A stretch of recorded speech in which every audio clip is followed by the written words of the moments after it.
Hello मेरे dear साथियों, आप सबका बहुत बहुत स्वागत है आपके अपने YouTube चैनल गणेशाय वर्ल्ड पर। तो गाइस यार, आज की वीडियो के अंदर हम एक महा इम्पोर्टेंट क्वेश्चन पढ़ने वाले हैं भाई, जिसका नाम है राउल्ट नियम, राउल्ट लॉ। भाई एग्जाम का पेपर बिना राउल्ट नियम के, बिना राउल्ट लॉ के नहीं बन सकता। तो मतलब ये जो क्वेश्चन है एक बहुत एंड बहुत इंपॉर्टेंट क्वेश्चन है, और इससे भाई बेस न्यूमेरिकल भी आते हैं, तो उनको भी हम जान लेंगे कि भाई किस फॉर्मूले के अंदर हमारे न्यूमेरिकल बनने वाले हैं। तो आइए वीडियो को स्टार्ट करते हैं। तो गाइस यार, अभी तक यार हमारे चैनल को आपने सब्सक्राइब नहीं किया यार, तो अभी तक क्या कर रहा है यार, चैनल को यार सब्सक्राइब कर लो और अपने भाई को यार सपोर्ट करो, है ना। तो वीडियो स्टार्ट करते हैं, है ना। तो भाई हमें पढ़ना है राउल्ट नियम, राउल्ट लॉ। देखो यार, कुछ चीजें कभी कभी ऐसी हो जाती हैं कि अगर उससे संबंधित हमें बेसिक पता ना हो तो वो चीज हमसे बनती नहीं है। लेकिन यार अगर हम उससे, देखो चीजें कठिन और सरल इसीलिए होती हैं, जैसे मैं अगर डायरेक्ट आपको राउल्ट लॉ पढ़ा देता हूं तो आपको ये जो लॉ है बहुत कठिन लगेगा। लेकिन यार इससे संबंधित मैं छोटी छोटी चीजें, इसका जो बेसिक है वो बता देता हूं ना, तो ये जो नियम है आपको बहुत अच्छा लगेगा और फिर आप कहोगे ये सर यार बहुत मस्त पढ़ाते हैं। तो आओ पहले इससे संबंधित हम बेसिक जान लेते हैं थोड़ा सा, और फिर इस राउल्ट नियम को बात करते हैं। ठीक है, तो भाई बेसिक में हमें जानना पड़ेगा पहले कि ये जो वाष्प दाब है, वेपर प्रेशर है, ये क्या होता है। ठीक है, वाष्प दाब, वेपर प्रेशर। तो अगर अगर आपसे हमें डायरेक्टली क्वेश्चन पूछ दूं कि बताओ बेटा वाष्प दाब क्या होता है, तो आप यही कहोगे सर हम जो है ना चाय बनाते हैं या पानी को गर्म करते हैं या दूध को गर्म करते हैं, तो उसमें जो भाप निकलती है तो वही तो वाष्प दाब है। नहीं बेटा, ये गलत बात है। सुनो, मैं आपको ध्यान से अच्छे समझा रहा हूं, ध्यान से सुनना, ध्यान सुनना। अब देखो यहां पर लिखा हुआ है वाष्प दाब। क्या लिखा है बेटा? वाष्प दाब। मतलब वाष्प के द्वारा जो दाब लगाएगा, वाष्प के द्वारा जो दाब लगाया जाएगा वाष्प के द्वारा, वही वाष्प दाब होगा। बट वाष्प तो जान लें कि वाष्प है क्या, वो तो हमें पता चल जाए। तो इधर सुनो, ध्यान से सुनना भाई। मुझे ये बताओ कि आप सब लोगों ने क्या चाय बनाई है? बोलो, आप सब लोगों ने बोलो क्या चाय बनाई है? तो बिल्कुल यार आप कहोगे सर हमने चाय तो बनाई ही बनाई है, क्योंकि चाय जो है ना मम्मी अगर नहीं बनाती तो हम खुद बनाकर पी लेते हैं। ठीक है, तो ध्यान सुनना। अब यार चाय बनाते हो तो चाय में क्या करते हो? कुछ यार आप पानी और कुछ दूध मिलाकर इस बर्तन को आप क्या करते हो भाई? गैस पे रख देते हो। बोलो, गैस पे रख देते हो कि नहीं रख देते हो?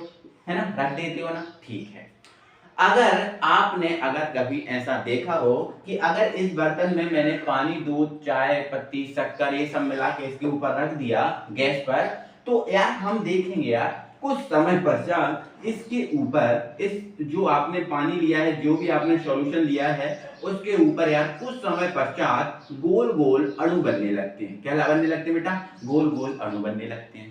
बोलो सही बात है, बोलो सही बात है। बिल्कुल सर, ये तो हमने देखा है। बिल्कुल यार सर, इसके ऊपर गोल गोल अणु बनने लगते हैं। बट इन गोल गोल अणु को क्या बोलते हैं? तो सुनो, इन मेरे भाई, इन गोल गोल अणु को हम बोलते हैं वाष्प अणु। क्या बोलते हैं बेटा? वाष्प अणु बोलते हैं।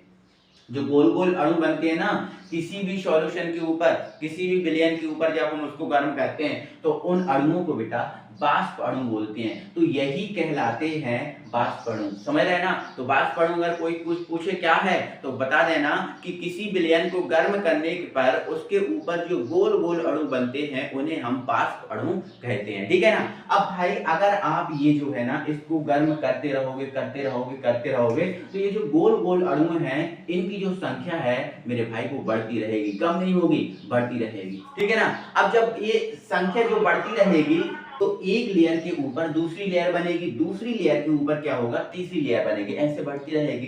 तो जब एक लेयर के ऊपर दूसरी लेयर ये बनने लगेगी तो ये जो नीचे वाले आपको जो गोल गोल अणु दिख रहे हैं, ये नीचे वाले गोल गोल अणु फूटेंगे, और जब ये नीचे वाले गोल गोल अणु फूटेंगे तो इनसे बनेगी मेरे प्यारे साथियों भाप। क्या बनेगी बेटा?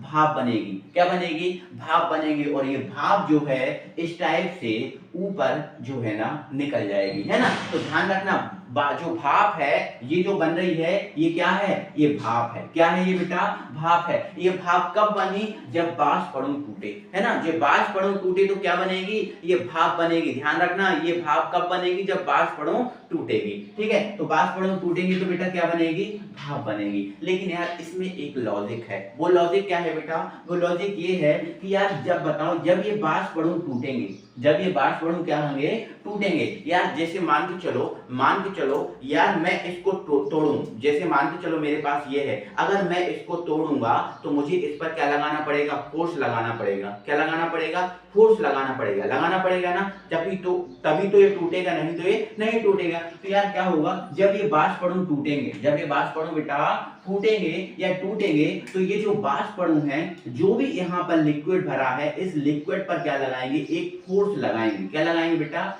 एक फोर्स लगाएंगे। और ये जो आपका ये फोर्स लगेगा, यही फोर्स बेटा क्या कहलाएगा, वाष्प दाब कहलाएगा। क्या कहलाएगा बेटा, वाष्प दाब कहलाएगा। तो ध्यान रखना कि जो बाष्प अणु है, बाष्प अणु विलयन पर जो भी दाब लगाते हैं, बाष्प अणु विलयन पर जो भी दाब लगाते हैं, उस दाब को ही बेटा हम क्या बोलते हैं, बाष्प दाब बोलते हैं। आई होप आप बहुत अच्छे से समझ गए होंगे ध्यान से। ठीक है, तो मैंने पूरा समझा दिया।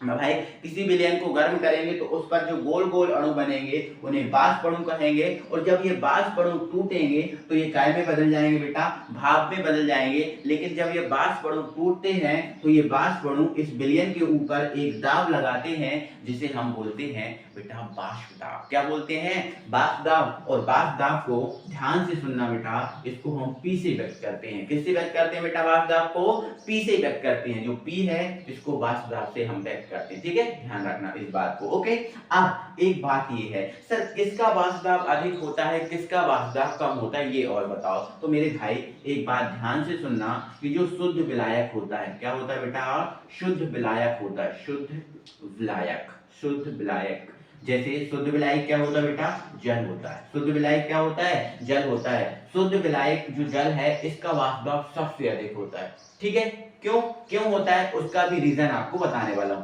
शुद्ध विलायक जल का वाष्प दाब अधिक होता है, अधिक होता है, सबसे अधिक होता है शुद्ध विलायक का जो वाष्प दाब है। क्लियर है, ठीक है। अच्छा ये बताओ वाष्प दाब मेरे भाई कब बढ़ेगा। अच्छा बताओ, ताप अगर हम बढ़ाएंगे तो वाष्प दाब, जो वाष्प दाब है इस पर क्या प्रभाव पड़ेगा, तो इस पर यह प्रभाव पड़ेगा कि वाष्प दाब भी बढ़ेगा। अगर ताप आप बढ़ा रहे हो, ताप मेरे भाई अगर बढ़ा रहे हो, तो जो वाष्प दाब है वो भी क्या होगा, बढ़ेगा। लेकिन यार ताप अगर आप घटा रहे हो तो वाष्प दाब जो है वो भी घटेगा। मतलब अगर हम बोले कि टेम्परेचर के डायरेक्टली प्रोपोर्शनल होता है कौन, वेपर प्रेशर। ध्यान रखना इस बात को बहुत अच्छे से। तो ये चीजें आपको क्लियर हो गई। शुद्ध विलायक का वाष्प दाब सबसे अधिक होता है, क्यों होता है उसका रीजन भी बता रहा हूँ, है ना। ताप बढ़ाएंगे तो वाष्प दाब में क्या होगी बेटा, वृद्धि होगी। तो ये चीजें आप समझ गए, वाष्प दाब क्या होता है ये समझ गए। अब वाष्प दाब की परिभाषा आप लिख लो।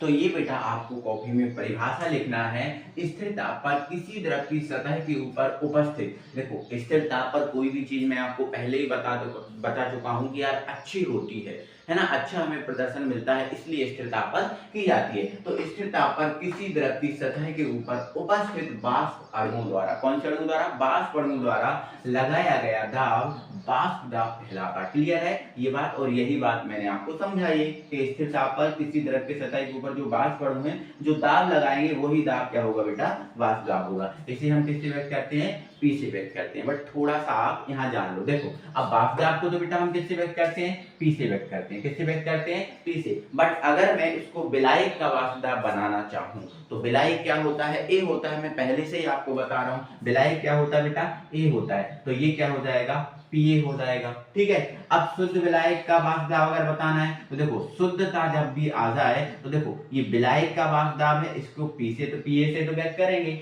बट जब भी शुद्धता की बात आए तो इसके अंदर हमें क्या लगाना है बेटा, नॉट लगाना है। क्या लगाना है, नॉट। जैसे ही हम नॉट लगा देंगे तो ये शुद्धता को प्रदर्शित करेगा। ये जो नॉट दिख रहा है ना इसके ऊपर ये जीरो था, ये आपको शुद्धता को प्रदर्शित करेगा। तो इस बात को भी आपको बहुत अच्छे से याद रखना कि जब शुद्धता की बात आए तो पी नॉट, ठीक है, और एक इसलिए लगाया जा रहा है विलायक के लिए। क्लियर हो गई ये सब बातें बहुत अच्छे से। अब हम आगे बढ़ेंगे और अगला हमारा ये क्वेश्चन है कि यार अगर शुद्ध विलायक में, ये हमारे पास अगर कोई शुद्ध विलायक है, क्या है बेटा, शुद्ध विलायक, अगर उस शुद्ध विलायक में अगर हम कोई आवासशील विलेय मिला दें। अब आवासशील क्या होता है पहले तो यही जान लो। देखो यार, पहले यहाँ पर मैंने एक शब्द लिखा है बेटा वाष्पशील, क्या लिखा है, वाष्पशील, ठीक है, और यहाँ पर एक शब्द लिखा है बेटा मैंने अवाष्पशील, अवाष्पशील, ठीक है, ये लिखा है। अब दोनों शब्दों को अच्छे से जानना। देखो मैंने ऊपर लिखा है बेटा वाष्पशील। अब देखो वाष्पशील का मतलब जिसमें वाष्प बनती हो, वाष्पशील का मतलब क्या होता है, जिसमें वाष्प बनती है, ठीक है, ध्यान सुनना। अब बताओ अगर मैं मिट्टी को गर्म करूं, किसको गर्म करूं बेटा, केवल मिट्टी को गर्म करूं, तो क्या उस पर वाष्प बनेगी? क्या मिट्टी को गर्म करने पर उसके ऊपर ये गोल गोल अणु बनेंगे? बिल्कुल नहीं बनेंगे। सर क्यों नहीं बनेंगे? क्योंकि यार गोल गोल अणु लिक्विड जो है ना उसको गर्म करोगे तब बनेंगे। अब यार मिट्टी तो ठोस है, अब मिट्टी ठोस है तो उसको गर्म करने पर तो ये गोल गोल अणु बनेंगे ही नहीं। अब जब गोल गोल अणु नहीं बनेंगे तो भाई उस पे वाष्प नहीं बनेगी, उस पे वाष्प नहीं बनेगी। अब जब उस पे वाष्प नहीं बनेगी तो वह क्या हो जाएगा, अवाष्पशील हो जाएगा। क्या हो जाएगा बेटा, अवाष्पशील। क्या दूध को गर्म करने पर उसके ऊपर गोल गोल अणु बनेंगे? बिल्कुल यार बनेंगे। तो दूध क्या है, वाष्पशील। तो जिस पर वाष्प बनती है वाष्पशील होगा और जिसके अंदर वाष्प नहीं बनती वो अवाष्पशील होगा। तो वाष्पशील में कौन आ जाता है, जैसे आपका दूध आ जाता है, ठीक है, जैसे आपका जल आ जाता है, क्या आ जाता है बेटा, जल आ जाता है ना, जैसे एल्कोहल आ जाता है, ठीक है, एल्कोहल आ जाता है। ये क्या है, वाष्पशील है ना, इनमें इनको गर्म करने पर इनके ऊपर वाष्प बनती है। लेकिन यार नमक हुआ, है ना, जैसे नमक हुआ, है ना, जैसे शक्कर हुई, केवल शक्कर की बात कर रहा हूँ, है ना, ऐसा नहीं कह रहा हूँ कि यार शक्कर को पानी में मिलाना और फिर गर्म करना, फिर तो बनेगी वाष्प, क्योंकि पानी मिला दिया आपने। केवल नमक, केवल शक्कर, ठीक है, और जैसे मिट्टी हुआ, है ना, तो ये ऐसे पदार्थ हैं जिनमें वाष्प नहीं बनती, तो ये वाष्पशील है और ये क्या है, अवाष्पशील। इन चीजों को याद रखना, मैंने आपको समझा दिया अच्छे से, वाष्पशील क्या होता है और अवाष्पशील क्या होता है, ठीक है। अब ध्यान से सुनो, ओके, अच्छे से सुनना, ध्यान से समझना चीजों को, ठीक है। मेरे पास क्या है बेटा, ये एक क्या है, एक पात्र है, ठीक है, ये एक क्या है, मेरे पास बेटा एक पात्र है, ठीक है, और एक पात्र मैं यहाँ पर बना रहा हूँ, ठीक है, ये मैंने एक पात्र बना लिया, ठीक है, मैंने ये दो पात्र बना लिए, ठीक है। अब बेटा मैंने क्या किया है, ये जो पात्र है इसके अंदर मैंने केवल और केवल शुद्ध विलायक डाला है। क्या डाला है बेटा, शुद्ध विलायक। और शुद्ध विलायक क्या होता है बेटा, केवल आपको पता ही है शुद्ध विलायक क्या होता है, जल होता है, जल होता है ना शुद्ध विलायक, ठीक है। तो ये मैंने क्या किया बेटा, शुद्ध विलायक डाला, शुद्ध विलायक, शुद्ध विलायक, जो केवल क्या होता है बेटा, जल होता है। अब ध्यान से सुनना,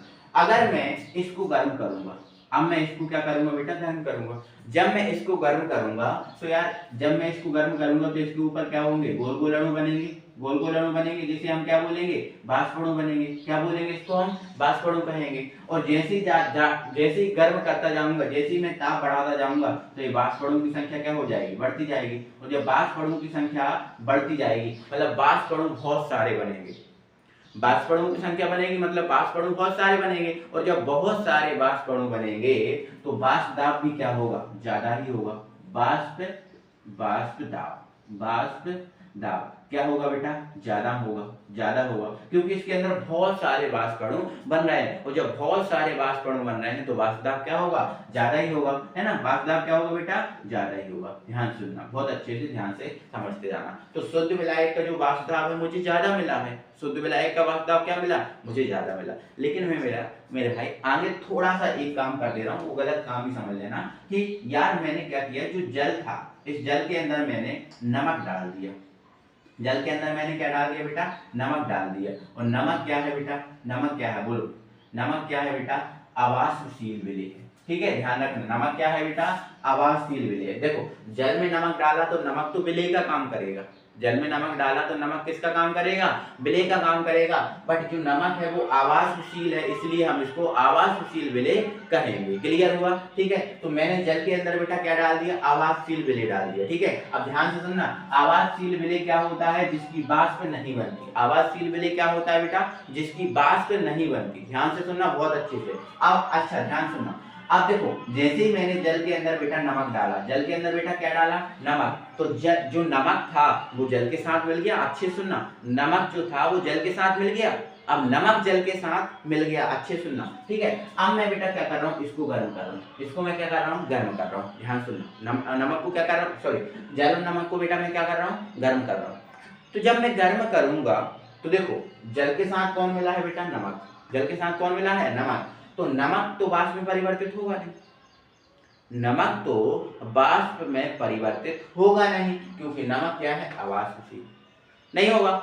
लेकिन मैंने इसको जल के साथ मिला दिया, मैंने इसको जल के साथ मिला दिया, तो ये जल के अणुओं के साथ मिल गया, तो ये खुद तो वाष्प में परिवर्तित हो नहीं रहा, साथ में जो जल के अणु हैं इनको भी वाष्प में परिवर्तित नहीं होने दे रहा, साथ में इनके अणुओं को वाष्प में परिवर्तित होने से क्या कर रहा है, रोक रहा है। जो नमक है जल के अणुओं को भी वाष्प में परिवर्तित होने से रोक रहा है, उनको भी वाष्प में परिवर्तित नहीं हो रहा। अब जब इनको भी वाष्प में परिवर्तित नहीं होने दे रहा है, रोक रहा है, तो इसके ऊपर जो वाष्प अणु हैं वो क्या होंगे, कम बनेंगे। जब वाष्प अणु कम बनेंगे तो कम ही वाष्प अणु टूटेंगे, जब वाष्प अणु कम बनेंगे तो कम ही वाष्प अणु क्या होंगे, टूटेंगे, और जब कम वाष्प अणु टूटेंगे तो वाष्प दाब क्या होगा, कम ही तो होगा, ज्यादा तो हो ही नहीं सकता, क्योंकि कम वाष्प अणु टूट रहे हैं तो वाष्प दाब कम होगा। समझ आया, एक बार फिर से समझा, देखो ध्यान सुनना। मैंने बेटा जल में क्या मिला दिया, नमक, नमक क्या है, आवासशील, नमक क्या है, आवासशील। अब जल में मैंने नमक मिलाया तो नमक जल के साथ मिल जाएगा, नमक जल के साथ मिल जाएगा। अब मैं इसको क्या करूंगा, गर्म करूंगा। अब जब गर्म करूंगा तो नमक जो है खुद तो वाष्प में परिवर्तित होगा नहीं, नमक खुद तो वाष्प में परिवर्तित होगा नहीं, साथ में जल के अणुओं को भी वाष्प में परिवर्तित होने से रोकेगा। अब जल के अणुओं को वाष्प में परिवर्तित होने से रोकेगा तो जल के अणु वाष्प में परिवर्तित होंगे नहीं, और जब वाष्प में परिवर्तित नहीं होंगे तो वाष्प अणु क्या बनेंगे, कम, और जब वाष्प अणु कम बनेंगे तो वाष्प दाब क्या हो जाएगा, कम, वाष्प दाब हो जाएगा क्या, कम हो जाएगा। समझ रहे ना। तो शुद्ध विलायक, देखो अगर क्वेश्चन आता है कि शुद्ध विलायक में अवाष्पशील विलेय मिलाने पर वाष्प दाब कम हो जाता है, क्यों, तो इसका कारण आप क्या बताओगे, तो यही बताओगे, जब शुद्ध विलायक में कोई अवाष्पशील विलेय मिला दिया जाता है तो इसका वाष्प दाब कम हो जाता है। इसका कारण ये है कि अवाष्पशील विलेय जैसे नमक जल के साथ मिल जाता है, और जब इसको गर्म किया जाता है तो अवाष्पशील विलेय जैसे नमक खुद तो वाष्प में परिवर्तित होता नहीं है, साथ में जल के अणुओं को भी वाष्प में परिवर्तित होने से रोकता है, फलस्वरूप कम वाष्प अणु बनते हैं, जिससे वाष्प दाब कम हो जाता है। आई होप आप बहुत बेहतरीन तरीके से इस चीज को समझ गए होंगे।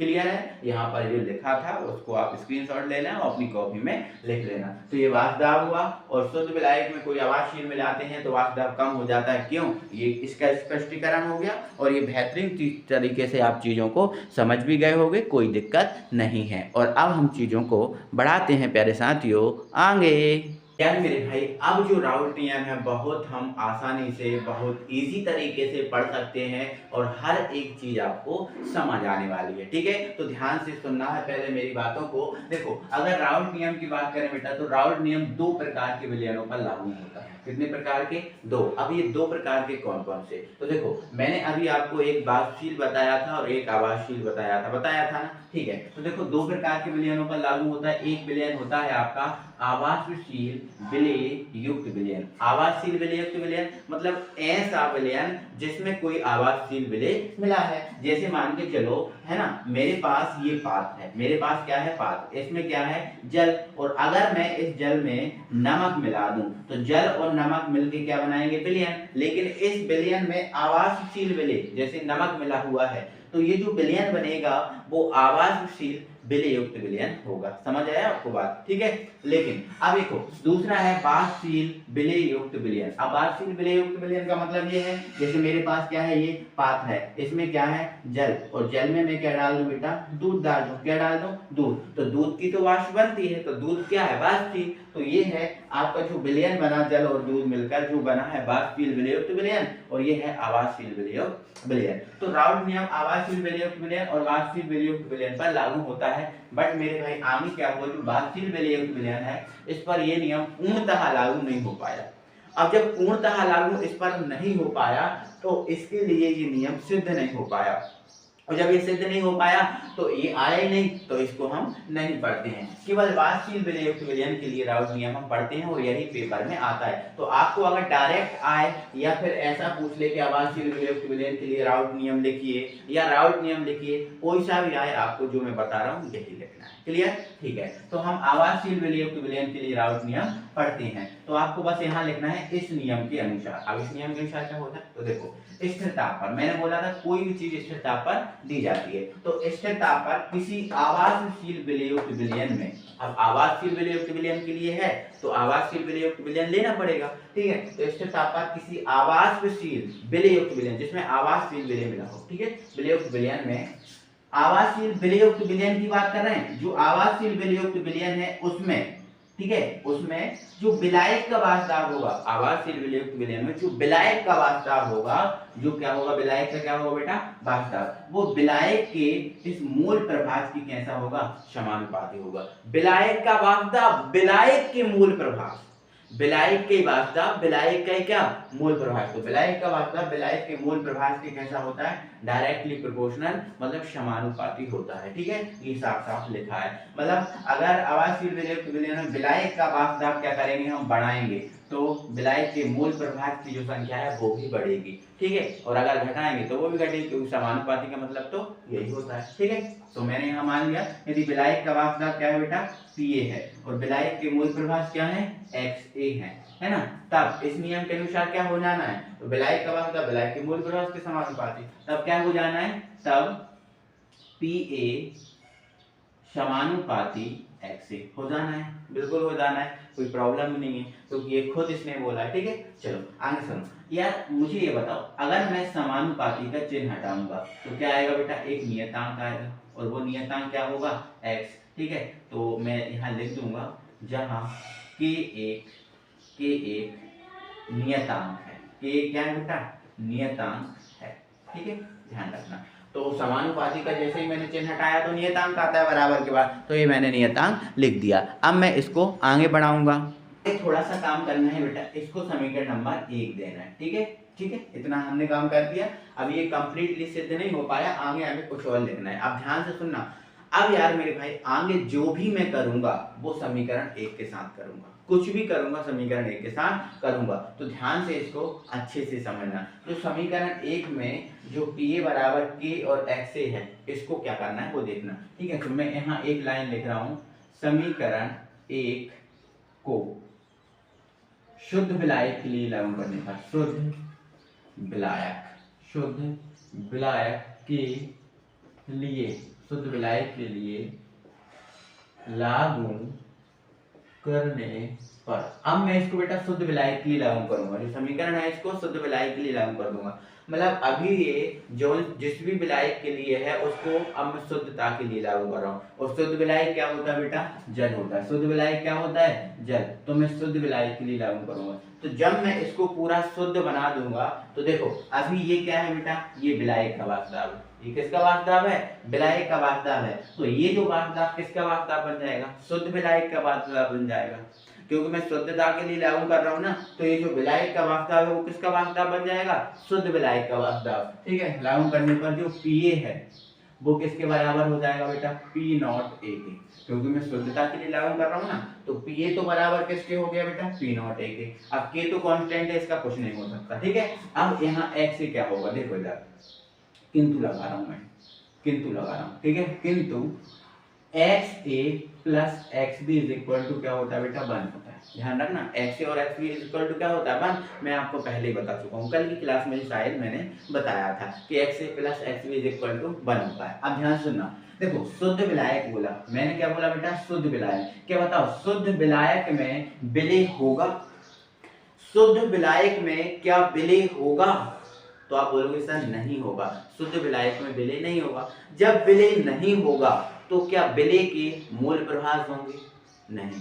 जब विलय है ही नहीं तो विलय का कुछ भी नहीं होगा। तो जब विलेय का कुछ भी नहीं होगा तो भाई ये तो चीज हो ही नहीं सकती, क्योंकि ये तो विलेय के मूल प्रभात है। तो इसकी वैल्यू क्या आ जाएगी बेटा, 0 आ जाएगी। इसकी वैल्यू 0 आ जाएगी तो x के बराबर क्या हो जाएगा, 1 हो जाएगा। x के बराबर क्या हो जाएगा, 1 हो जाएगा। बात समझ में आए? तो ध्यान रखना, शुद्ध विलायक के लिए Pa किसके बराबर हो जाता है, P0 A के, और x से किसके बराबर हो जाता है, 1 के, जो मैंने आपको समझाया है पूरा। ठीक है, तो ये दोनों मान आप समीकरण 1 में रख देंगे। ठीक है, तो अब यहाँ देख देंगे समीकरण 1 से, मैंने बोला ना जो भी करेंगे हम समीकरण 1 से करेंगे। ठीक है, तो ये मान समीकरण 1 में रखेंगे तो पी ए की जगह हम क्या रखेंगे, P0 A। तो ये रखा हमने P0 A।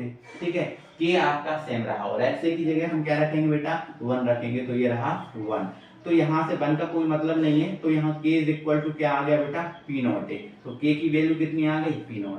समझ रहे ना?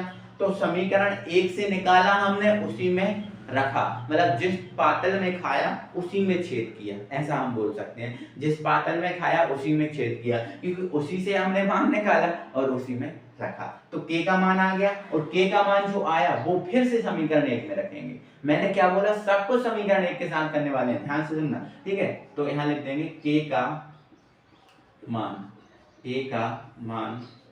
समीकरण 1 में रखने पर, k का मान समीकरण 1 में रखने पर अब हम समीकरण 1 को उतार लेंगे। तो समीकरण 1 क्या है, Pa बराबर k, और ये रहा x, यही है समीकरण 1। ठीक है, तो k का मान आपका P0 A आया, तो ये रहा Pa सेम रहा। ठीक है, और k की जगह हमने क्या रख दिया बेटा, P0 A। तो ये रहा P0 A, है ना, और डॉट x, डॉट क्या आ गया, x।